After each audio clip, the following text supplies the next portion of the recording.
আসসালামু আলাইকুম ভিউয়ার্স, আশা করি সবাই অনেক ভালো আছেন। 2024 ও 25 অর্থ বছরে যারা নিউজিল্যান্ড অভিবাসন প্রত্যাশী রয়েছেন তাদের জন্য দারুণ সুখবর, কারণ নিউজিল্যান্ডে বিভিন্ন ধরনের কোম্পানি রয়েছে যারা সম্পূর্ণ ফ্রি ভিসা স্পন্সর করে থাকে, আর আমি এই সকল ফ্রি ভিসা স্পন্সরকারী প্রতিষ্ঠান নিয়ে সবসময় আপনাদের সাথে আলোচনা করে থাকি। অনেকেই আমার ভিডিওতে কমেন্ট করে থাকেন যে দীর্ঘদিন ধরে কেন ভিসা আপডেট দিচ্ছি না, কোনো নিউজ দিচ্ছি না। আসলে নিউজিল্যান্ডের গভর্নমেন্ট কর্তৃক অথরাইজড যে নিউজিল্যান্ডের ইমিগ্রেশন ডিপার্টমেন্টের ওয়েবসাইট আছে, সেখানে যতদিন পর্যন্ত আপডেট না আসে ততদিন পর্যন্ত আমি কোনো ভিডিও আপলোড করি না। আজকের ভিডিওতে আপনাদেরকে স্টেপ বাই স্টেপ দেখিয়ে দেওয়া হবে কিভাবে নিউজিল্যান্ডের নতুন প্রকল্পে সম্পূর্ণ কোম্পানি খরচে 100% লিগ্যাল প্রসেসিং এ উইদাউট দালাল ও এজেন্ট স্বপ্নের দেশ নিউজিল্যান্ডে পাড়ি জমাবেন, কিভাবে নিউজিল্যান্ডের বিভিন্ন জব পোর্টাল থেকে জব সার্চ করে করে সেই সকল জবে সঠিকভাবে অ্যাপ্লিকেশন করবেন, এই সকল ভিসায় নিউজিল্যান্ডে যাওয়ার পরে আপনার কত টাকা বেতন হবে, একজন ক্যান্ডিডেটের এই সকল ওয়ার্ক ভিসায় নিউজিল্যান্ড পাড়ি জমাতে কি কি ডকুমেন্টস এর প্রয়োজন হবে এবং এই সকল ভিসায় কি কি সুযোগ সুবিধা আপনি পাবেন, বিস্তারিত আজকের ভিডিওতে আলোচনা করব। তাই না টেনে সম্পূর্ণ ভিডিওটি দেখতে থাকুন, কারণ টেনে বা স্কিপ করে ভিডিও দেখলে অনেক ইনফরমেশন মিসিং হয়ে যায়, যা ভিডিও শেষে গিয়ে আপনাকে প্রশ্ন করতে হয়। নিউজিল্যান্ড সহ বিশ্বের উন্নত কান্ট্রিতে যারা স্টুডেন্ট ভিসায়, ওয়ার্ক পারমিট ভিসা এবং টুরিস্ট ভিসায় যেতে ইচ্ছুক, আমার ইউটিউব চ্যানেলটি শুধুমাত্র তাদের জন্য। তাই চ্যানেলটি এখনই সাবস্ক্রাইব করুন এবং পাশে থাকা বেল আইকনটি প্রেস করতে ভুলবেন না। আর যারা ফেসবুক থেকে দেখছেন অবশ্যই পেজটি ফলো দিয়ে রাখুন। একটি তথ্য সবার জন্য ইম্পর্টেন্ট, আমার এই ভিডিও দেখার মাধ্যমে খুব সহজে ভিসা পাওয়ার লোভে কোনো দালাল বা এজেন্সির কাছে যাবেন না। তারা কখনোই আপনাকে এই ধরনের ভিসা এনে দিতে পারবে না। মনে রাখবেন, আপনার যোগ্যতা, আপনার দক্ষতার বলে আপনি এই ভিসা পেয়ে যাবেন। আপনি যদি দক্ষ হয়ে থাকেন আর সঠিকভাবে অ্যাপ্লিকেশন সাবমিশন করতে পারেন, তাহলে অবশ্যই আপনাকে খুঁজছে নিউজিল্যান্ড। অনেকেই আমাকে হোয়াটসঅ্যাপে নক দিয়ে থাকেন, আমি সময়মতো রেসপন্স করতে পারি না আমার ব্যস্ততার কারণে। এই কারণে আন্তরিকভাবে দুঃখিত, আমাকে ক্ষমার দৃষ্টিতে দেখবেন। আপনারা নক দিয়ে রাখুন, আমার ফ্রি টাইমে আমি আপনাদেরকে রেসপন্স করব।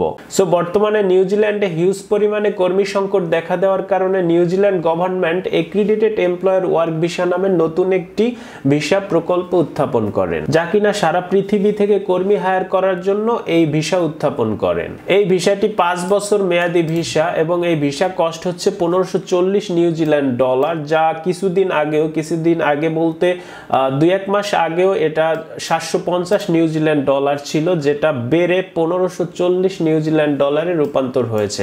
তার মানে আগে যারা গিয়েছেন তারা অনেক কম খরচে গিয়েছেন। 1540 নিউজিল্যান্ড ডলার বাংলা টাকায় কনভার্ট করলে দাঁড়ায় 1,06,000 থেকে 7,000 বা 10,000 টাকার মতো এরকম। এবং এই ভিসাটি আগে 6 সপ্তাহের মধ্যে চলে আসতো, কিন্তু এখন 14 সপ্তাহ লাগছে। তার মানে যত দিন যাচ্ছে একটু কঠিন হচ্ছে, কিন্তু ভিসা পাওয়ার সম্ভাবনা অনেক বেশি। এই ভিসায় সবচাইতে খুশির খবর হচ্ছে অ্যাজ এ ডিপেন্ডেন্ট আপনার ফ্যামিলি, আপনার ওয়াইফ নিয়ে যেতে পারবেন আপনার সাথে করেই। তো বাংলাদেশ, ভারত, পাকিস্তান এবং এই 3 দেশের প্রবাসীদের জন্য এটি একটি সুবর্ণ সুযোগ এবং বাংলাদেশে যারা রয়েছে তাদের জন্য সুযোগ। তবে সবচেয়ে বেশি যে এমপ্লয়ার হায়ার করবে সেটা হচ্ছে যারা প্রবাসী আছে, বাংলাদেশি যারা প্রবাসী আছে তাদের জন্য সবচেয়ে বড় সুযোগ এটা, ফ্যামিলি সহ সেটেল হওয়ার জন্য নিউজিল্যান্ডে। এবং এই ভিসাটি 5 বছর মেয়াদী হয়ে থাকে, যে কারণে মাত্র 3 বছর নিউজিল্যান্ডে স্টে করার পরেই আপনি পিআর পেয়ে যাবেন। পিআর এর জন্য অ্যাপ্লাই করতে পারবেন, দেন আপনি পরিবার সহ সেটেল হতে পারবেন। আর পরিবার সহ সেটেল হওয়ার জন্য এটাই সবচেয়ে বড় সুযোগ, এবং নিউজিল্যান্ডের বাসিন্দা হয়ে যেতে পারবেন এই অ্যাক্রিডেটেড এমপ্লয়ার ওয়ার্ক ভিসায়। তো এখন যদি আমরা নিউজিল্যান্ডের মিনিমাম স্যালারির দিকে তাকাই, তাহলে দেখতে পাচ্ছেন রিজিয়ন মানে অঞ্চল ভেদে স্যালারির ভিন্নতা রয়েছে। নিচের দিকে যদি স্ক্রল করি দেখতে পাচ্ছেন জব সেক্টর ভেদেও স্যালারি আলাদা রয়েছে। তো অ্যাকাউন্টিং অ্যাডমিনিস্ট্রেশন যে সেক্টর আছে, এই সেক্টরে 50,000 থেকে 90,000 নিউজিল্যান্ড ডলার পার ইয়ার, প্রতি বছর। এতে বাংলাদেশি টাকা 4.5 থেকে 5 লাখের মতো বেতন চলে আসে। তারপরে architecture, creatives arts, banking, finance, then construction and মেইনটেনেন্সে দেখতে পাচ্ছেন যারা কনস্ট্রাকশন লেবার রয়েছেন, কনস্ট্রাকশন সেক্টরে অনেক অভিজ্ঞতা রয়েছেন, তাদের যে বেতন ধরা হয় নিউজিল্যান্ড 50,000 নিউজিল্যান্ড ডলার থেকে 90,000 নিউজিল্যান্ড ডলার। নিউজিল্যান্ডে আওয়ারলি পেমেন্ট করে থাকে, আওয়ারলি হিসেব করলে দাঁড়ায় 31 থেকে 35 নিউজিল্যান্ড ডলার, যা বাংলা টাকায় কনভার্ট করলে দাঁড়ায় 2,000 টাকা পার আওয়ার। আর মান্থলি 4.5 থেকে 5 লাখের মতো বেতন আপনার চলে আসবে। সপ্তাহে 5 দিন ডিউটি থাকবে, বাকি 2 দিন ছুটি থাকবে। এই বাকি 2 দিন যদি ওভারটাইম হিসেবে কাজ করেন তাহলে বেতনটাকে আরো বৃদ্ধি করে নিতে পারেন, যে ক্ষেত্রে আপনার বেতনটা আরো বেড়ে যাবে। তো এবার আসুন আপনার মধ্যে কোন দক্ষতা বা স্কিল থাকলে এই 5 বছর মেয়াদী নিউজিল্যান্ডের অ্যাক্রিডিটেড ওয়ার্ক ভিসাটি আপনি পাবেন সেটি দেখাচ্ছি। তো বস্তুতপক্ষে আপনাকে এই অ্যাক্রিডিটেড এমপ্লয়ার ওয়ার্ক ভিসাটি পাওয়ার জন্য তো এই যে অকুপেশনগুলো দেখতে পাচ্ছেন, engineering, registered nurse, construction, chef, teacher, এই অকুপেশনের যে কোনো একটার উপর আপনার দক্ষতা থাকতে হবে, স্কিল থাকতে হবে এই ভিসাটি পাওয়ার জন্য। অর্থাৎ আপনার যে যোগ্যতা রয়েছে সেটি যদি হয় এই কনস্ট্রাকশন ব্যাকগ্রাউন্ড থেকে, যেমন ধরেন আপনি যদি হয়ে থাকেন একজন প্লাম্বার, ইলেকট্রিশিয়ান, কার্পেন্টার অথবা যে কোনো টাইপের কনস্ট্রাকশন সেক্টরের কাজ করে থাকেন, সেক্ষেত্রে আপনি এলিজিবল এই ভিসাটি পাওয়ার জন্য। অথবা আপনি যদি ইঞ্জিনিয়ার, সিভিল ইঞ্জিনিয়ার অথবা নার্স হয়ে থাকেন বা এই ব্যাকগ্রাউন্ডের অনেক ভালো অভিজ্ঞতা বা এক্সপিরিয়েন্স আপনার আছে, তাহলে আপনার জন্য এই ভিসাটি এলিজিবল। তো আমাদের দেশের অনেক প্রবাসীরাই আছেন যারা কনস্ট্রাকশন সেক্টরে কাজ করেন বা টিচার বা বিভিন্ন সেক্টরে প্রবাসে আছেন, তারা এই ভিসার জন্য খুব ইজিলি এই ভিসাটি পেয়ে যেতে পারেন। এখানে ইম্পর্টেন্ট একটা বিষয় হচ্ছে আমাদের মিনিমাম ইংলিশটা জানতে হবে, ইংরেজিতে কথা বলতে জানতে হবে, কারণ নিউজিল্যান্ড একটি ইংলিশ ভাষাভাষীর দেশ। বাই দ্য ওয়ে, স্ক্রিনে শো হওয়ার যে কোনো একটি অকুপেশনের উপর আপনার এনাফ দক্ষতা রয়েছে, এখন পরবর্তীতে কি করবেন সেটি দেখাচ্ছি। তো এই ভিসাটি পাওয়ার জন্য মোস্ট ইম্পর্টেন্ট যে বিষয়টি হচ্ছে সেটি হচ্ছে New Zealand job offer. You must have an offer of full time work from an accredited employer. আমরা এই জব অফার লেটারটা ম্যানেজ করতে গিয়ে আটকে যাই। তো নিউজিল্যান্ডের যে কোনো একটি এমপ্লয়ার থেকে বা কোম্পানি থেকে আমাকে ভ্যালিড একটি জব অফার লেটার ম্যানেজ করতে হবে। অর্থাৎ নিউজিল্যান্ডের গভর্নমেন্ট ভেরিফাইড একটি কোম্পানি থেকে জব অফার লেটার ম্যানেজ করতে হবে। তার মানে জব অফার লেটার বলতে আপনার জব হতে হবে, চাকরি হতে হবে নিউজিল্যান্ডে। চাকরি হওয়ার পরে সেখান থেকে জব অফার লেটার পাঠাবে, সেই জব অফার লেটারের থ্রুতেই ভিসার অ্যাপ্লাইটা করতে হবে। তো এই ভিসা অ্যাপ্লাই করার বেসিক যে মূল বিষয়টা সেটাই হচ্ছে একটি valid New Zealand job offer letter. তো এখন আমরা এই জব অফার লেটারটা কিভাবে ম্যানেজ করব, জব অফার লেটারটা কিভাবে তাদের থেকে নিয়ে আসবো, চলুন সেটা দেখাচ্ছি। তো আশা করি বুঝতে পারছেন, প্রথমে আমাদেরকে একটি জব অফার লেটার ম্যানেজ করতে হবে, তারপর হচ্ছে ভিসার অ্যাপ্লিকেশনের পালা। আর এই ভিসা অ্যাপ্লিকেশন করতে কি কি ডকুমেন্টস লাগবে, এই নিউজিল্যান্ড ইমিগ্রেশন ডিপার্টমেন্টের ওয়েবসাইটে যে সরকারি ওয়েবসাইট এখানে দেয়া রয়েছে, what you need to apply, এই ওয়েবসাইটের লিংক আমার ভিডিও ডেসক্রিপশন বক্সে দিয়ে রাখবো। আপনারা ক্লিক করেই সেম ইন্টারফেসে চলে এসে দেখতে পারবেন।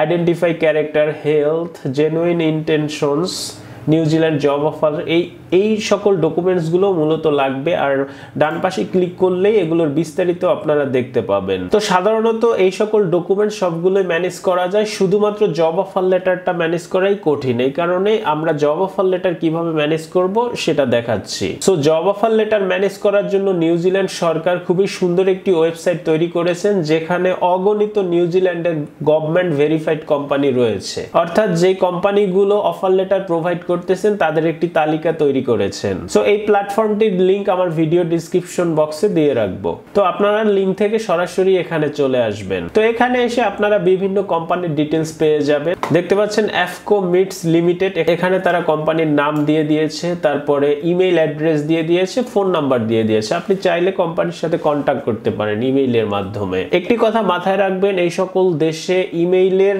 ব্যবহারটা অনেক বেশি। ইমেইলে তারা ম্যাক্সিমাম যোগাযোগ করে থাকে ফোনের চাইতে। তো এই মেইল অ্যাড্রেস বরাবর আমরা কোম্পানির কাছে অ্যাপ্লিকেশন সাবমিশন করব। তারপর যদি কোম্পানি মনে করে যে আপনি এলিজিবল, আপনি পারফেক্ট এই জব করার জন্য, তাহলে তারা আপনাকে হায়ার করবে।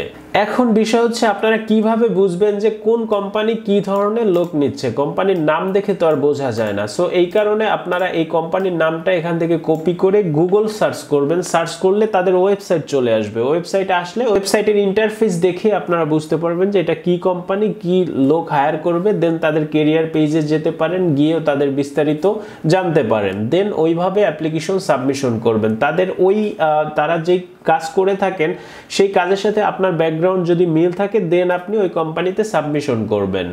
তো এখন এই কোম্পানিতে অ্যাপ্লিকেশনের জন্য কি কি ডকুমেন্টস লাগবে সেটা জানা দরকার। তো এই কোম্পানিগুলোতে অ্যাপ্লিকেশন করার জন্য দুটি ডকুমেন্টসের প্রয়োজন হয়, একটি হচ্ছে সিভি আর একটি হচ্ছে কাভার লেটার, যেটা অবশ্যই ইউরোপিয়ান স্টাইলে হতে হবে। তো এই সিভি আর কাভার লেটার যারা তৈরি করতে না জানেন, ইউটিউব ব্যানারে আমার হোয়াটসঅ্যাপ নাম্বার দেওয়া আছে, আপনারা চাইলে আমার সাথে যোগাযোগ করতে পারেন। আমার যেই ফরম্যাট রয়েছে ইউরোপিয়ান ইউরোপিয়ান স্টাইলে সেই ফরম্যাটটি আপনাদের দিয়ে দিলে আপনাদের সেই ব্যাকগ্রাউন্ড অনুসারে ওইভাবে সেট আপ করে দেন অ্যাপ্লিকেশন সাবমিশন করবেন। অ্যাপ্লিকেশন প্রসেসিং আমি পূর্বের ভিডিওগুলোতে আমি দেখিয়ে দিয়েছিলাম কিভাবে অ্যাপ্লিকেশন প্রসেসিং সাবমিশন করবেন, কিভাবে একটি কোম্পানিতে মেইল পাঠাবেন। তো সাধারণত মেইল পাঠানোর সিস্টেম আমরা অনেকেই জানি, মেইল পাঠানো খুব ইজি। তো আমার পূর্বের ভিডিও দেখলে বুঝতে পারবেন যে কিভাবে মেইল সাবমিশন করতে হয়। তো এই কোম্পানি সার্চ করার আরো প্ল্যাটফর্ম রয়েছে। গুগলে গিয়ে সার্চ করবেন নিউজিল্যান্ড জব, দেন আপনারা অনেক ওয়েবসাইট পোর্টাল দেখতে পাবেন যেগুলো জব পোর্টাল বলা হয়। ট্রেডমি.com, নিউজিল্যান্ডের ট্রেডমি অনেক ভালো একটি ওয়েবসাইট। seek.com আছে, লিঙ্কডইন আছে, ওয়ার্কিং নিউজিল্যান্ড, তারপরে আপনার ক্যারিয়ার্স নিউজিল্যান্ড, এই ধরনের অনেক ওয়েবসাইট আছে। বাংলাদেশে যেমন bdjobs.com আছে, সেম এইরকম ওই দেশেও ট্রেডমি আছে, seek.com আছে। এইরকম এই জবগুলোর এই ওয়েবসাইট পোর্টালগুলোর মাধ্যমে আপনারা জব ম্যানেজ করতে পারেন, জবে অ্যাপ্লিকেশন করতে পারেন কোম্পানিতে। তো এইভাবে কোম্পানিগুলোতে জব ম্যানেজ করার পরে যখন কোম্পানি জব অফার লেটার পাঠাবে তারপরে ভিসার অ্যাপ্লিকেশন করতে হবে। তো ভিসার অ্যাপ্লিকেশন করার জন্য সাধারণত এই নিউজিল্যান্ডের ইমিগ্রেশন ডিপার্টমেন্টের ওয়েবসাইট আছে, এখানে চলে আসতে হবে। তো আমার ভিউয়ার্স যদি কেউ অ্যাপ্লিকেশন করার মাধ্যমে জব অফার লেটার ম্যানেজ করতে পারেন, দেন ভিসার অ্যাপ্লিকেশন যদি না বোঝেন তাহলে আমার সাথে যোগাযোগ করবেন, আমি সম্পূর্ণ ফ্রি ভিসার অ্যাপ্লিকেশন করে দেব। তাই সবাইকে বলবো দালালের দ্বারস্থ না হয়ে নিজে নিজে ট্রাই করুন, নিজে নিজে পাড়ি দেন স্বপ্নের দেশ নিউজিল্যান্ডে। আজকের ভিডিওটা এ পর্যন্তই। ভালো থাকুন, সুস্থ থাকুন, সবার জন্য শুভকামনা রইল। আল্লাহ হাফেজ।